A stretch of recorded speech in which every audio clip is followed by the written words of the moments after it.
Tidak ada industri yang tidak lepas dari kecurangan. Mau di bisnis, mau di hal apapun. Begitu juga olahraga. Salah satu kecurangan yang paling masif di olahraga adalah pemakaian obat-obat terlarang untuk memompa performa pemain.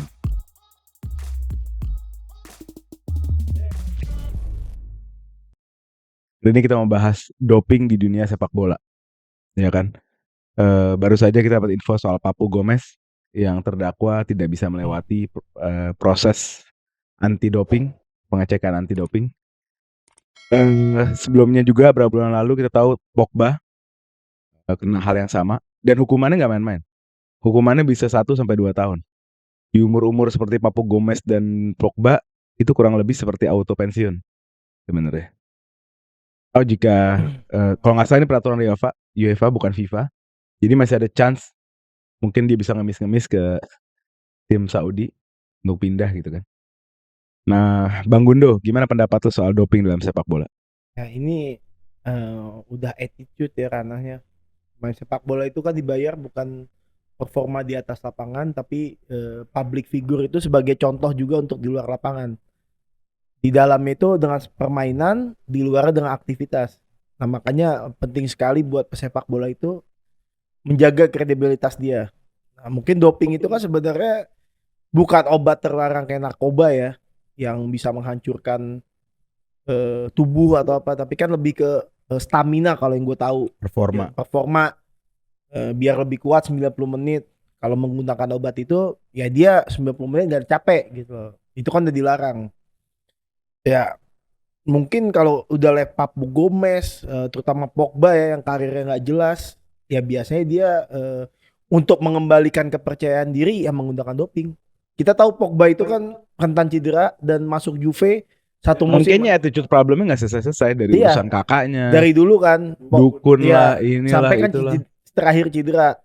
Nah dia itu kan sebenarnya mau membuktikan bahwa gue ini masih Ya, dan kayaknya dia agak depresi. iya. Waktu baru masuk Juve itu cedera lagi. Makanya itu yang membuat dia pakai doping dong, karena kan ketika dia tidak main bola karena cedera, fisik dia kegerus.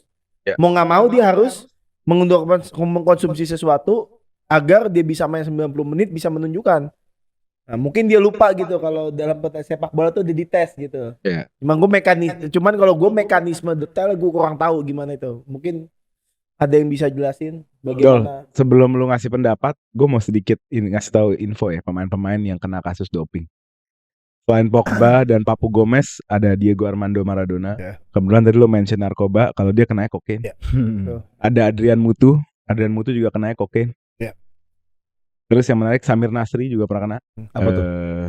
Enggak, dia kena anabolik, apa semacam ya peningkat metabolisme lah. Jadi doping jatuhnya. Dan yang terakhir yang menarik, baru aja gue cek, tahu nggak siapa yang kena? Onana. Onana. Ada satu lagi yang lebih menarik, tahu nggak siapa? Pep Guardiola. Waktu dia main di Brescia, dia pernah kena. Jadi saya curiga nih, tim City kenapa fit dan strong banget? Waduh. Anda jangan giring opini kita, benar Anda. Enggak boleh, curiga boleh. Boleh. Pendapat lu dong soal doping dalam sepak bola? Ya, yang tadi Oleh bilang pastinya kecurangan terjadi. Jadi gue nggak kaget juga dengar berita Papu Gomez. Tapi jadi bikin gue inget satu hal yang menurut gue agak lucu. Onana pas jadi Ajax sempat puasa main bola setahun karena ketahuan doping. Dan semua kayak template ya, alasannya salah minum obat istri. Iya. Kan? Kalau Papu Gomez anak kok nggak salah ya?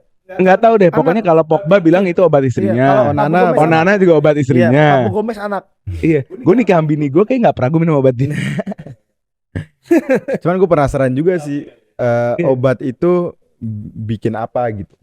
Maksudnya kalau gue pernah, pasnya Oleh juga pernah nge-gym dulu, ada suplemen-suplemen yang untuk meningkatkan performa, kapasitas dan lain-lain. Cuman bedanya sama obat-obat yang dikategorikan sama yang gue baca sih tadi kaitannya sama anabolik ya. Jadi ada peningkatan hormon testosteron yang sifatnya bukan untuk match itu aja sebenarnya biasanya.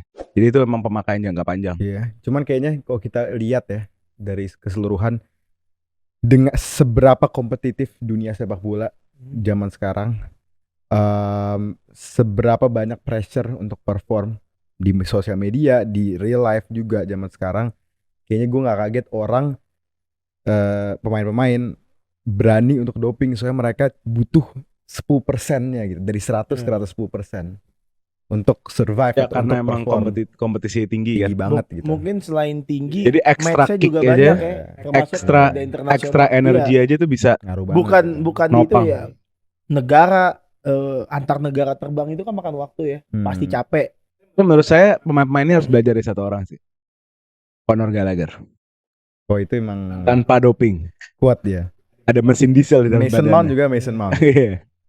Banyak sih pemain. Kalau Martinelli Kante, Kalau Martinelli, di itu Frankie Casey juga.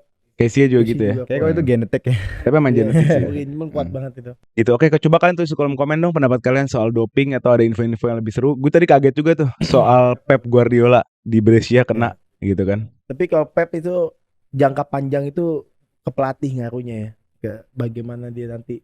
Jadi sekarang anak yang dididik pasti dididik dengan pengalaman dia kan. Mungkin dia Justru menularkan bahwa jangan seperti saya. Oh gitu. Mungkin dia bukan performa badan dopingnya, performa otak. Itu dia maksud saya. Dia pakai anabolik. Anabolik. Dia pakai anabolik. Dia Buat kan hormon. orang yang termasuk overthinking terus ya, jadi perlu peredam seperti itu. Anxiety. Ya, dia kan Di mata Anda Pep pernah salah gak sih? sejauh ini belum ditemukan ya. Sejauh ini belum ditemukan. Nah yang menarik tuh sebenarnya Maradona dengan kokainnya. Lo tau kan ceritanya? Coba Gue share. kurang lebih inget ya. Itu kan insiden doping yang terkenal banget dan jadi legenda sampai hari ini. Kalau kita ingat dia di kamera abis golin dia teriak, terus matanya agak aneh gitu. Dan dari situ mulai diinvestigasi gitu. Kalau matanya bisa seserem ini gitu. Coba deh kalian lihat waktu Maradona golin itu setelah dia dihujat sama fans Napoli, dia udah agak tua. Itu serem sih, gue nontonnya agak serem. Nah dari situ orang ngeliat lu agak aneh ya. Dan di saat itu memang statusnya dia udah bentrok sama warga Italia. Dan kita udah tahu lah kalau sejarah Maradona, dia main sama mafia, dia main perempuan, dia main narkoba. Iya. Jadi mungkin apalagi kita tahu FIFA didominasi zaman itu sama orang-orang Italia juga kan. Dan kota Napoli itu sendiri kan termasuk kota yang anarkis gitu loh. Iya. Dari Jadi segi gue nggak budaya, kaget sih itu banyak. kalau ditargetin juga gitu. Tapi menurut gue itu salah satu cerita doping yang terkesan ya. Karena ada video nyatanya, lo lihat Maradona matanya berubah pas golin. Apakah dengan fakta-fakta ini kita boleh mempertanyakan kembali siapa yang lebih baik, Messi atau Maradona? Nah, itu Dalam konteks Messi tidak pernah ditemukan memakai doping. kalau itu udah clear ya. Messi Clear. all the way, clear. Masa kita Clear. clear ya? Clear lah. Maradona ya di Prime-nya berapa tahun iya, Maradona? Maradona tuh kan mungkin karena God tangan Tuhan Iya. dan skill, tapi selebihnya dia di Barcelona sebentar, dia banyak di luar Eropa, Iya. jadi Biasa biasa aja. Dan yang kuat sebenarnya Maradona secara budaya dia kuat banget Ya, ya. Dia itu. meninggalkan legasi yang Ya, sangat itu kuat. gua akui. Kalau suka nonton film-film dokumentari bola, gue saranin nonton Maradona di HBO, yang produksi HBO ya, jangan yang lain. Itu keren banget, itu banyak footage, banyak video-video yang kita belum pernah lihat. Itu lo kasih lihat banget sebenarnya Maradona tuh bukan icon bola doang. Iya. Dia gila men. Coba kalian teman-teman, menurut kalian gimana? Maradona, apa yang kalian pikir tentang Maradona? Kalian tulis di kolom komen. Dan thank you untuk episode kali ini. Jangan lupa klik subscribe, nyalain notification bell-nya, dan bantuin kita nih nyampe 1000 subscriber. Biar Oke, kita info ke teman-teman kalian semua yang suka sama bola, kita bakal bikin konten-konten kayak gini terus. Oke, sampai ketemu di episode roundup selanjutnya. Let's go.